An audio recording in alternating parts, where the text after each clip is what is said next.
بسم اللہ الرحمن الرحیم۔ ممکن نہیں ہے کہ پروردگار عالم کوئی ایسی شے خلق کرے کہ جس میں شر ہو۔ شر آتا ہے صرف اور صرف انسان کے سوء اختیار سے۔ وہ اپنے اختیار کا غلط استعمال کرتا ہے، اپنے ارادے کا غلط استعمال کرتا ہے، وہ اللہ کی بنائی ہوئی چیزوں کا غلط استعمال کرتا ہے، اور جب غلط استعمال کرتا ہے تو شر وجود میں آتا ہے۔ اور وہ پروردگار اتنا عظیم ہے اور ایسا رحمان اور ایسا رحیم اور ایسا کریم ہے اور ایسا مدبر ہے کہ جو انسان اپنے سوء تدبر اور سوء اختیار سے شر پیدا کر دیتا ہے، اس میں سے بھی اللہ خیر کی راہیں نکال دیتا ہے۔ لیکن اللہ نے اس کائنات کو بنایا ایسا ہے کہ اس میں شر کو ثبات و دوام نہیں ہے، وہ اس شر سے بھی خیر کے راستے پیدا کر دیتا ہے۔ اگر انسانوں پہ چھوڑ دیا جائے کہ خیر و شر کا فیصلہ آپ کریں، گڈ کا فیصلہ آپ کریں، ایول کا فیصلہ آپ کریں، طہارت کا فیصلہ آپ کریں، نجاست کا فیصلہ آپ کریں، تو کبھی کوئی فیصلہ ہو پائے گا؟ نہ صرف یہ کہ فیصلہ نہیں ہوگا، بلکہ زندگی میں کبھی صلح، امن اور چین کا راستہ بھی نہیں بنے گا۔ ایک دوسرے سے نفرت کرنے کے اتنے وجوہ سامنے ہوں گے کہ نہ پوچھئے۔ ایک دوسرے سے گریزاں ہوگا، ایک دوسرے سے نفرت کرے گا، ایک دوسرے کو گندا سمجھے گا، نجس سمجھے گا۔ اس لیے ضروری ہے کہ کوئی ایک معیار ہو جو سب کو مطمئن کر سکے کہ ایک بار یا دو بار آپ نے دھو لیا تو آپ پاک ہیں۔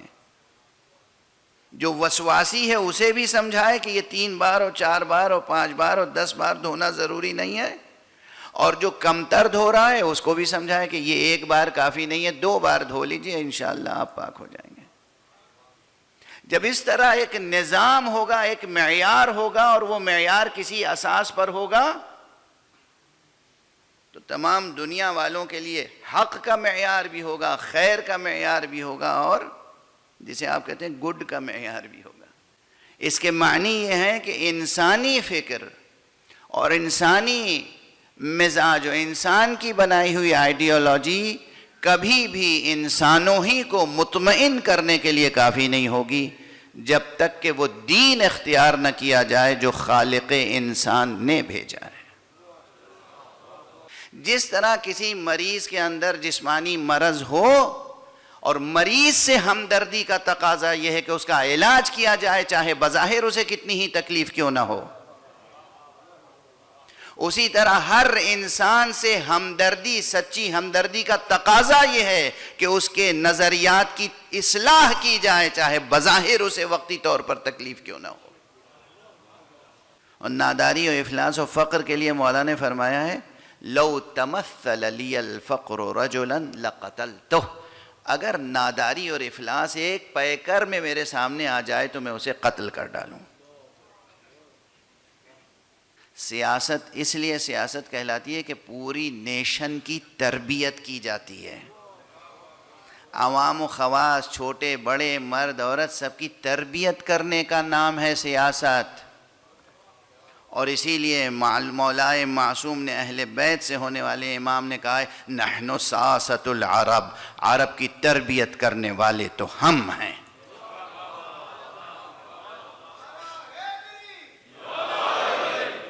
ہم ہیں عرب کی تربیت کرنے والے۔ جوانوں کو یونیورسٹی میں اور کالج میں اور میڈیا میں ہر جگہ سمجھایا جاتا ہے مذہبی تعصب نہ رکھو، یہ اسلام کیا ہے، یہ جہاد کیا ہے، سیکولر بن جاؤ، لبرل بن جاؤ، ساری انسانیت کا درد ہو۔ اسرائیل کے دل میں ہے ساری انسانیت کا درد، ڈونلڈ ٹرمپ صاحب کے سینے میں ہے ساری انسانیت کا درد، امریکن پولیٹیشنز کے دل میں ہے ساری انسانیت کا درد، جو خود درندے ہیں، پست ترین درندے، وہ آپ کو اخلاق کا درس دے رہے ہیں اور آپ اسے دہرا رہے ہیں۔ اور جو رحمت عالم تھا، اس نے جو تمام انسانیت کے لیے سبق دیا، اس کا مذاق اڑا رہے ہیں، قرآن کا مذاق اڑا رہے ہیں۔ محمد رسول اللہ صلی اللہ علیہ وآلہ وسلم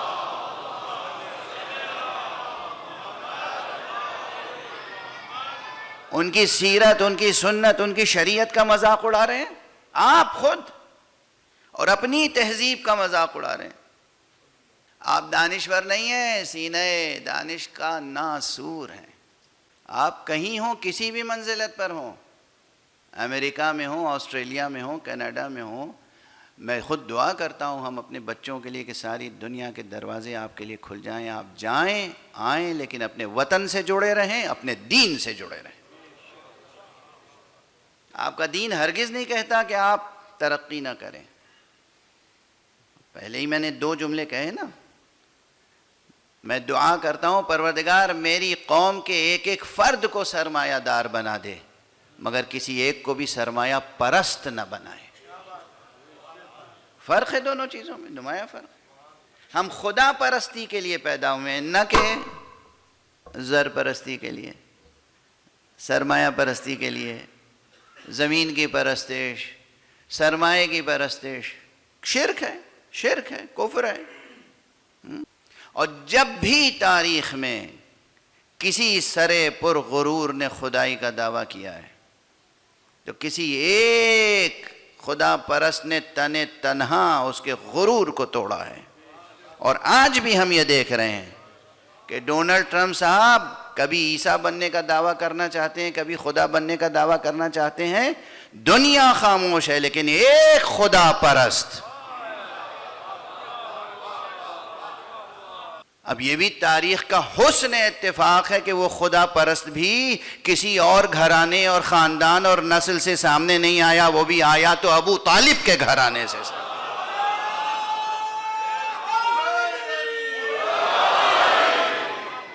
جسارت تو دیکھیے، جہالت تو دیکھیے، رذالت تو دیکھیے، ضلالت تو دیکھیے، جفا تو دیکھیے.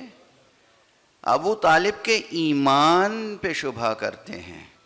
وہ ابو طالب جس کے زیر ولایت مقام ختم نبوت پروان چڑھا،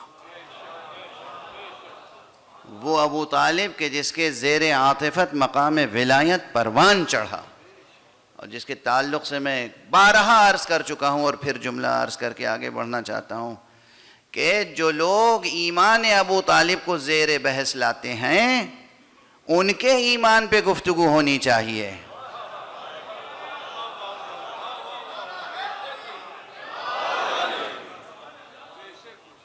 اور ممبروں سے ایمان ابو طالب پہ بحث نہیں ہونی چاہیے، ولایت ابو طالب کا بیان ہونا چاہیے. علی ولی ابن ولی ابن ولی ابن ولی ابن ولی تھے تا آدم، اور خود ان کا نور مبارک ولی تھا قبل از آدم. بہرحال یہ جو خدا پرست پیدا ہوا جس نے اس دور کے فرعون کو جناب موسیٰ نے دریائے نیل میں غرق کیا تھا، یہ اسٹریٹ آف ہرمز میں غرق ہو رہا ہے، غرق ہو رہا ہے اور ہو کے رہے گا. ایک صلوات پڑھ دیجئے محمد وآلہ.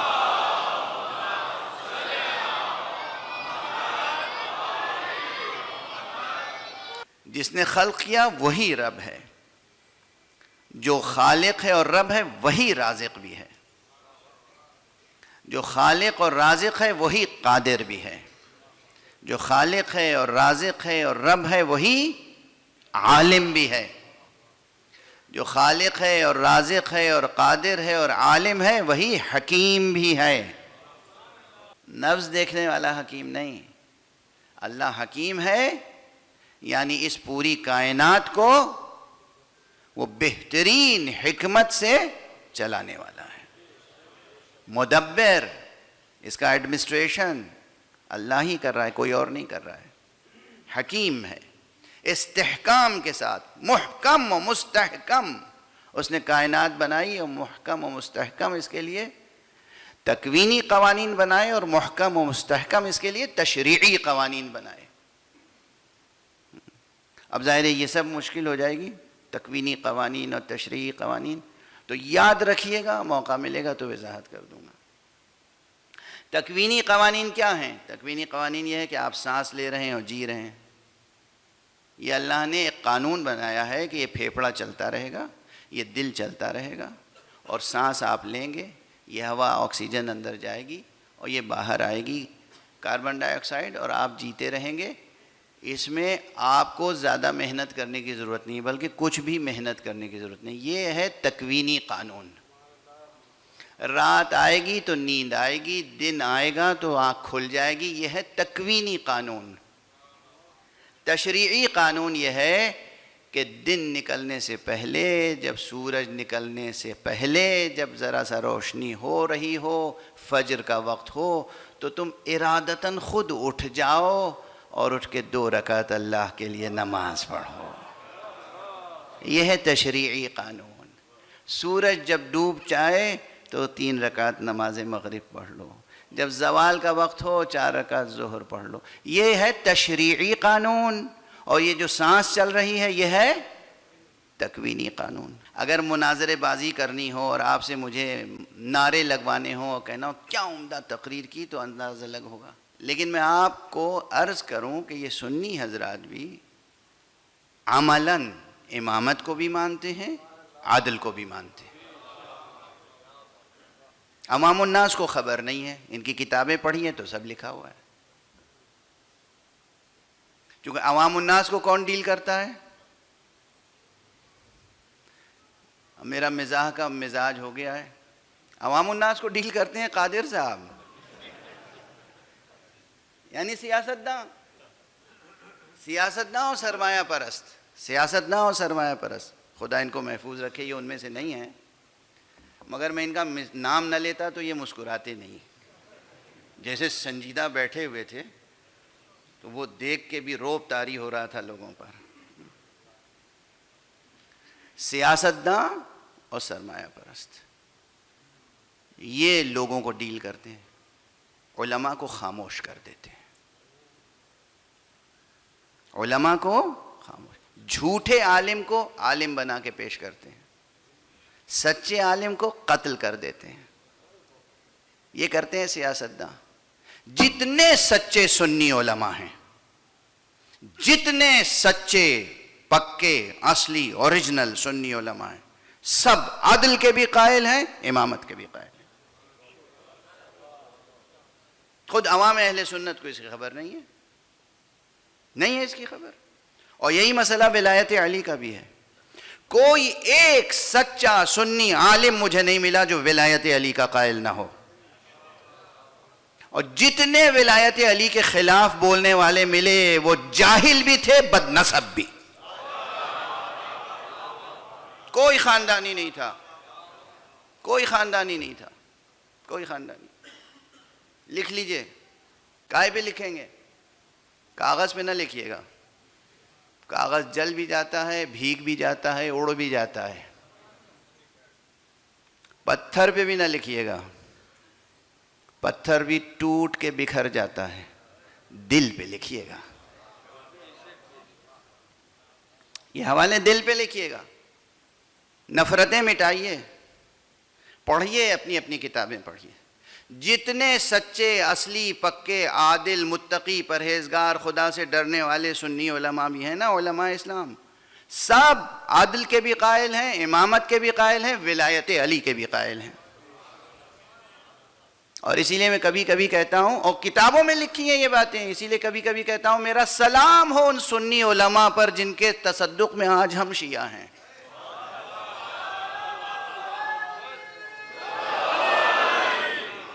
توحید کے ساتھ ہی عدالت ضم کر دیجئے تو ایک ہو جائے گا. کیونکہ عدالت کیا چیز ہے؟ عدل کیا ہے؟ اللہ کی صفت ہے نا. تو جب ہم اصول دین میں عدل کا ذکر کرتے ہیں تو کیا اس کے معنی ہے کہ اللہ کا علم اصول دین میں شامل نہیں ہے؟ اللہ عالم بھی تو ہے. اللہ کی قدرت شامل نہیں ہے؟ اللہ قادر بھی تو ہے. سمجھ رہے ہیں آپ؟ اللہ کا ارادہ, اللہ ارادہ بھی تو رکھتا ہے, مرید بھی تو ہے, اسے تو نہیں گنتے اصول دین میں.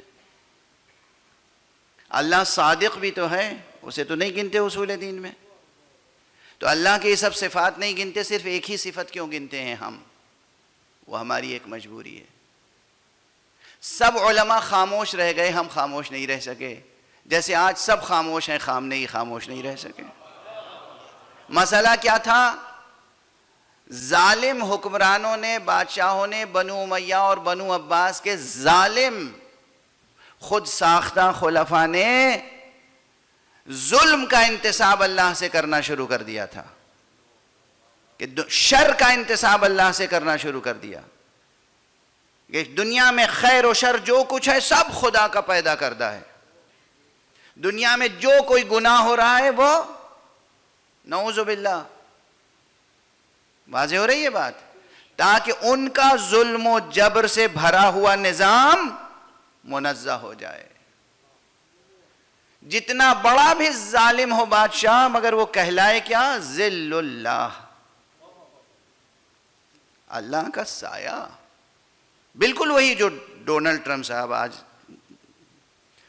پیترے بدل بدل کے، لہجے بدل بدل کے دعوے کرتے رہتے ہیں، نہیں کرتے رہتے، وہ مسیحا ہیں، آپ کو پتہ ہے کہ نہیں؟ وہ یہودی قوم جس مسیحا کا انتظار کر رہی تھی، اور عیسائی قوم جس مسیحا کا انتظار کر رہی تھی، وہ یہی ڈونلڈ ٹرمپ صاحب ہیں، یہی پگلا دیوانہ، اور جو تخت حکومت پہ بیٹھ کے گناہ کرتے ہیں۔ تو محاسبے سے بچنے کے لیے کہ عوام کا محاسبہ سامنے نہ آئے، وہ کہتے ہیں کہ ہم تو ذل اللہ ہیں، اللہ کا سایہ ہیں، اور ہم تو جو کچھ کر رہے ہیں تمہارے لیے کر رہے ہیں، تمہارے لیے بھلائی کر رہے ہیں، جو ہم سختی کر رہے ہیں بھی تمہارے لیے بھلائی کر رہے ہیں۔ چونکہ ظلم کا انتصاب خدا کی طرف ہونے لگا، اس لیے سب خاموش رہے، مگر علماء اہل بیت اٹھ کے کھڑے ہو گئے، اور ان کا اللہ عادل ہے، ممکن نہیں ہے کہ اس کی طرف ظلم کا انتصاب ہو سکے۔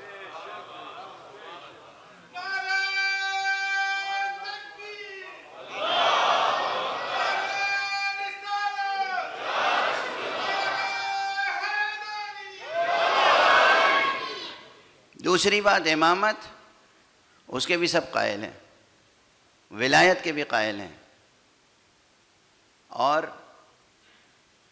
چونکہ باطل اقتدار سے ڈر کے سارے علماء خاموش ہو گئے یا خاموش کر دیے گئے، اس لیے شیعہ علماء نے کھل کے کہا کہ نہیں، امامت بھی اصول دین میں ہے۔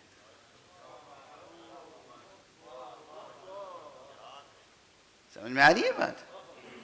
ابھی تو مجلس ہے تو ہمیں گھنٹے سوا گھنٹے میں ختم ہی کرنی ہے، اور اپنے انداز میں مجلس کے تقاضے بھی پورے کرنے۔ اگر آپ سیمینار رکھیں اور تمام سنی علماء کو بلا لیں، حنبلی، شافعی، مالکی، زیدی، اباضی، اہل سلفی، دیوبندی، بریلوی، سب کو بلا لیجئے، اور اس فقیر کو بھی بلا لیجئے۔ تو میں تو اکثر کہتا رہا ہوں، جس کا جب جہاں جی چاہے مناظرہ کر لے، اور جس کا جب جہاں جی چاہے مباہلہ کر لے۔ یوں ہی نہیں کہتا ہوں، آپ کی واہ واہ سبحان اللہ کے لیے۔ اس فقیر نے ان سب کی کتابیں پڑھی ہیں، اور مجھے معلوم ہے کہاں کیا لکھا ہوا ہے، کہاں کیا چھپا دیا جاتا ہے۔ ان نصاب مدرسوں کے جو نصاب ہیں، سلیبس، اس میں پوری بخاری نہیں پڑھائی جاتی۔ وہ حدیثیں جو حضرت علی کی فضیلت میں ہیں، وہ حدیثیں جو اہل بیت کی شان میں ہیں، صحیح مسلم میں وہ حدیثیں جو اہل بیت کی شان میں، وہ نہیں پڑھائی جاتی ہیں، اور پڑھائی جاتی ہیں تو اتنی تیز، اتنے تیز لہجے میں، اور اس طرح رواں گزرا کہ بچوں کو یاد نہ رہے، اس کے مطلب و مفہوم و معنی میں کوئی غور نہ کرے۔ جو اپنے مطلب کی سیاسی حدیثیں وہ پڑھائی جاتی ہیں تفصیل سے، اور جو اعتقاد کو، صحیح اعتقاد کو پیش کرنے والی حدیثیں، ان کو مدرسوں میں سخن پیغمبر کو قطع کر دیا جاتا ہے، ویسے ہی جیسے کربلا میں تقریر حسین کو حرملہ کے تیر سے قطع کر دیا گیا تھا۔ عمر ابن سعد نے کیا کہا تھا؟ اقطع کلام الحسین۔ آج اکثر متعصب مدرسوں میں کوئی نہ کوئی ہمارے ساتھ بیٹھا ہوا ہے، کوئی نہ کوئی حرملہ بیٹھا ہوا ہے جو رسول کے کلام کو قطع کر رہا ہے۔ رسول جو کہہ گئے اسے بیان نہ کرو۔ اصل اس، جیسے ہم نے کہا، پھیلاتے چلے جائیے تو 3 اصل کو 5 بنا دیں گے، 5 کو 12 بنا دیں گے، 12 کو اور زیادہ بنا دیں گے۔ بھئی اصول دین ہی، اب میں سناؤں اصول دین۔ اصول دین پہلے اللہ ایک، دوسرے پہلے اللہ ہے، دوسرے ایک ہے، ایک سے زیادہ نہیں ہے، تیسرے عالم ہے، چوتھے قادر ہے، پانچویں حی ہے، چھٹے مرید ہے، ساتویں متکلم ہے، آٹھویں عادل ہے، اللہ کے 99 نام ہیں، سب اصول دین کا حصہ ہیں۔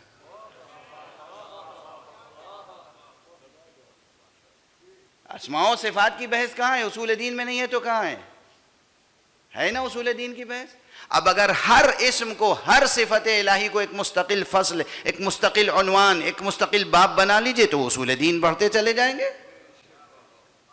سمیٹتے چلے جائیے تو ایک توحید میں سب سمٹ آئے گا۔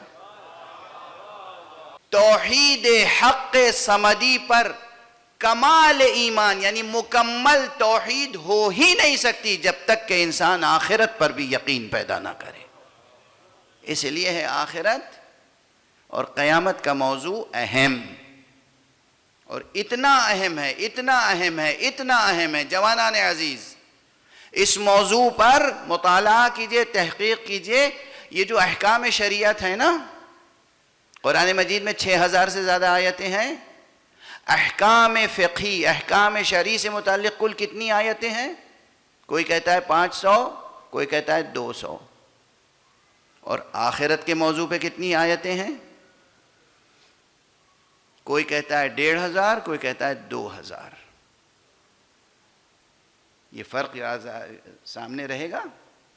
احکام یعنی وضو، غسل، تیمم، نماز، روزہ، حج، زکوٰۃ، خمس، جہاد، یہ پوری شریعت، اس کے متعلق کتنی آیتیں ہیں قرآن میں؟ 500 یا 300 یا 200۔ آخرت سے متعلق کتنی ہیں؟ 2000 یا اس سے بھی کچھ زیادہ آیتیں موجود ہیں قرآن مجید میں۔ کتنا اہم موضوع ہے۔ ہمارے ائمہ معصومین نے اپنے کردار سے، اپنی رفتار سے، اپنے افعال سے، اپنے کرامات سے، اپنے معجزات سے وہ چیزیں جو نہ جانے کتنی تحقیق اور کتنے تفکر اور کتنے درس و بحث کے پروسیس کے بعد ثابت ہوتی ہیں، اپنے معجزوں سے ثابت کر دی۔ آخرت کا سب سے بڑا مسئلہ جو سمجھ میں نہیں آتا لوگوں کو، یہ مرنے کے بعد انسان زندہ کیسے ہو سکتا ہے۔ حسین کے سر کو دیکھو، نو کے نیزہ پہ گفتگو کر رہا، جس کی شان دشمن نے تو یہ بیان کی ہے کہ جیسے جیسے ظلم بڑھتا جاتا تھا، جیسے جیسے مصائب بڑھتے جاتے تھے، جیسے جیسے آپ کا دل اور بدن زخمی ہوتا جاتا تھا، آپ کا چہرہ دمکتا جاتا تھا۔